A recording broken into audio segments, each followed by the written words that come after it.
अस्सलाम वालेकुम मौजूद दोस्तों, उम्मीद है सब लोग खैरियत से होंगे। नाज़रीन किराम, एफबीआर ने हाल ही में अपने जो है वैल्यूएशन टेबल्स रिवाइज किए हैं regarding property more than 50 cities.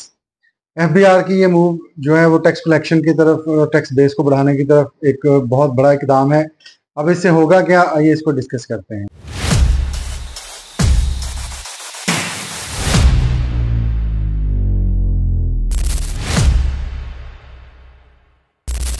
जी तो नाज़रीन इकराम, पिछले 2 सालों के अंदर अंदर ये दूसरी दफ़ा ऐसा हुआ है कि एफबीआर ने प्रॉपर्टीज़ के रेट्स को रिवाइज़ किया है, बल्कि अपवर्ड रिवाइज़ किया है। एफबीआर ये चाहता है कि जितनी भी उनके रेट्स हैं वो प्रॉपर्टी की रियल मार्केट वैल्यू तक पहुंच जाएं, और ये उनकी अटेम्प्ट जो वो क्लेम कर रहे हैं कि ये तकरीबन एक्चुअल मार्केट प्राइस के 80% तक जो है उनके रेट्स चले गए हैं। ये ना सिर्फ ये इशारा करता है कि फ्यूचर में ये रेट्स और बढ़ेंगे, बल्कि ये इस चीज़ को भी मजबूत करता है कि एफबीआर अब इस सेक्टर को अच्छी तरह से टैक्स नेट में लाने की कोशिश कर रहा है।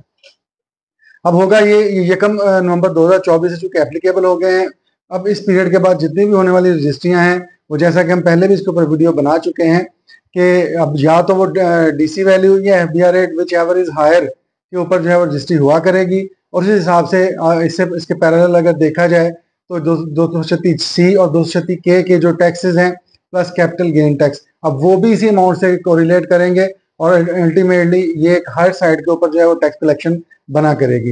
ये डेफिनेटली एफबीआर की रेवेन्यू साइड को तो बढ़ाएगा ही, लेकिन दूसरी साइड पर ये एडवर्सली इफेक्ट भी करेगा कि जो प्रॉपर्टी के रेट्स हैं वो और ज़्यादा, जो कि ये सेक्टर ऑलरेडी बर्डन अप है, इसको और मजीद बर्डन बन जाएगा और ये सेक्टर जो है डेफिनेटली कर्व होगा।